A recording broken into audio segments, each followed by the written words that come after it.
in 1950s Ireland could have dire consequences, and for one woman it meant her being forced to put her child up for adoption.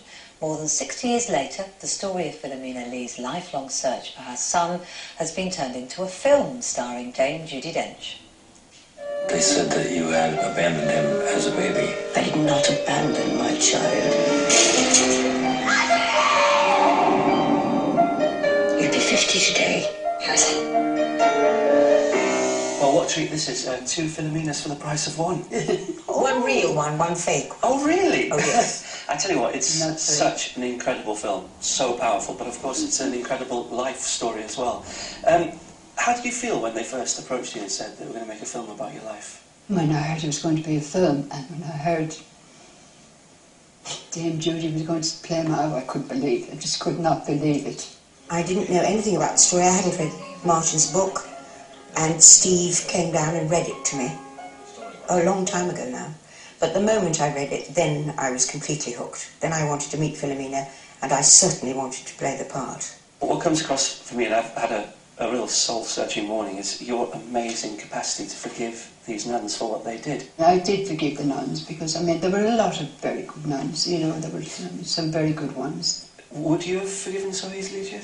I wish I could say I could have done, but I know I wouldn't have done. I only want to know if he's all right. What if he died in Vietnam? Or what if he was obese? Well, that makes you think he'd be obese. Because of the size of the portions. There's a great relationship between you and Steve Coogan in the film. Was it fun to work with him? Huge fun. Huge fun. You like your comedians? I do. I do. You had a great track record with lovely Billy Connolly. And, yes. Was this equally a great experience then? Yes. I mean, it's grossly unfair how they can be so good at stand-up comedy, which I can't do at all, and then they come in and nudge us all over. And, you know, you think, how dare you be as good as that? Well, you say that, but you come out with some great lines, because this is what I love about the film as well. Comedy You do. Yes, I do. You know, and I this is comedy, very... but I can't do stand-up. Well, that's probably the next role, is it? Oh, I didn't think so. Filming in Ireland for you was fun as well, wasn't it? Because you've got Irish ancestors, haven't you? I had an Irish mother, and my father was over there when he was 3, and so all my relations have gone to Trinity, and we have relations in Ballinasloe in the west, and as we filmed in Rostrevor, so 2 distant cousins turned up. It was very nice indeed. What do you hope people take away from this film?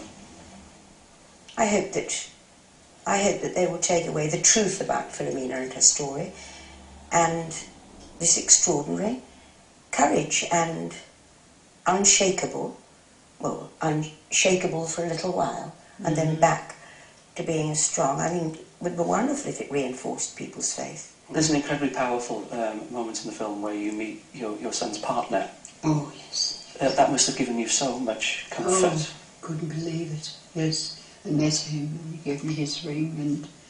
That's the ring, is it? That's the Celtic, it's the Celtic ring. Celtic. Right. That meant a lot. He loved everything Irish, apparently. He loved everything Irish. And I still say that he remembered me, you know. Although they told him I'd abandoned him at birth, but I'm sure he did remember. At 3.5, he was 3.5 when they took him away. 3.5, just like that. Ooh. See, the other thing that's going to come across in the film is that everyone now will think that you empty minibars in hotels. How true is that? I've never asked. Oh, indeed I don't. Oh, what a lovely pair of women. Dame Judi Dench, we know, is always great, don't we, Alan? Oh, absolutely. She's such a delight, and also, you know, one of our greatest actresses. But both Philomenas in the room together, a massive tour de force. And whatever you do, I urge you to go and see that film. Yes, you'll cry, but you'll also